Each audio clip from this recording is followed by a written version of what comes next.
Good afternoon. We begin with the press conference for Jamaica national team.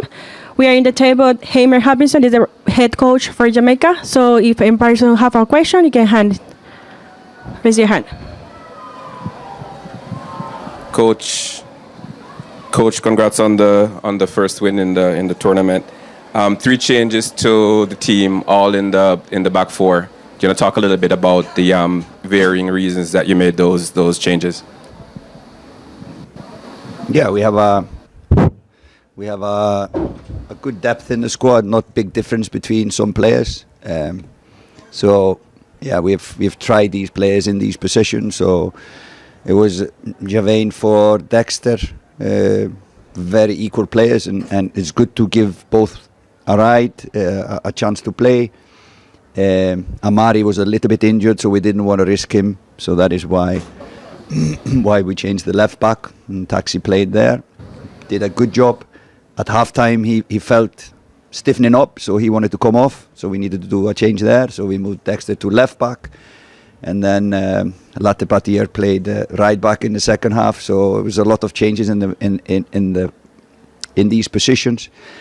And then just a rotation in the centre backs, and I think Dijon Bernard had an outstanding game today. So I hope Jamaicans are happy to see that as a young centre back coming up. Really, it was really, yeah. He showed his strength and character in this game, and yeah, and defence in general was really good today. I don't think Trinidad created a chance except for that goal. I think that was the only chance they created today. So that shows how good defensive game we played today. Coach, if you could just talk about 2 players, Demarai, Birthday Boy's performance today, brilliant, and young Dijon Whisper Richards coming on. Is that precisely what your sort of role you're expecting him to play when you chose him to the squad?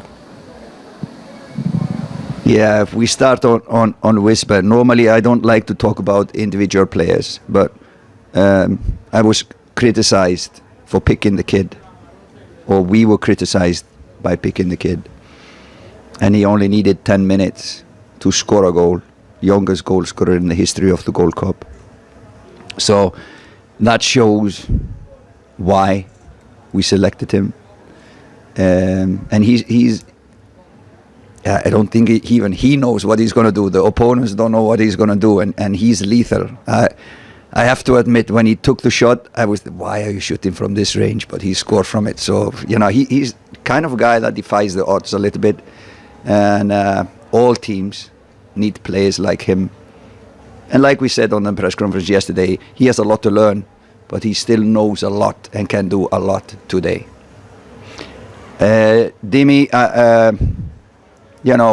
everybody knew he was. It was a long time coming.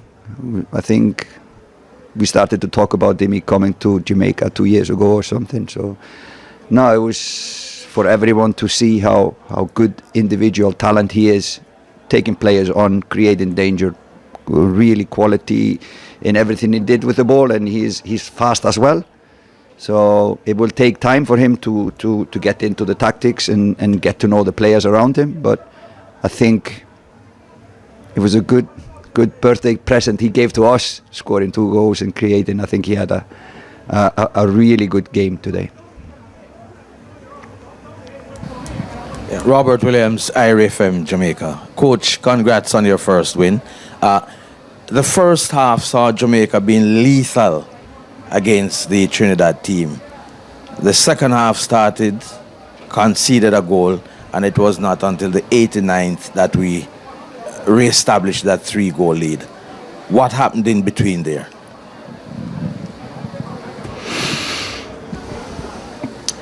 I think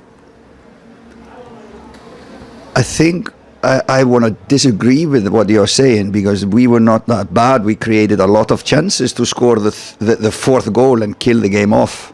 Like I said, they created 1 goal scoring chance and scored from it, and that is a good efficiency. I think we created about 15 goal scoring chances and some really, really good goal scoring chances. So the difference between the first half and the second half, we scored from our chances. Second half, we didn't. And when you get a lot of chances and you don't score, then sometimes you get a little bit sloppy in what you're doing. So nothing happened.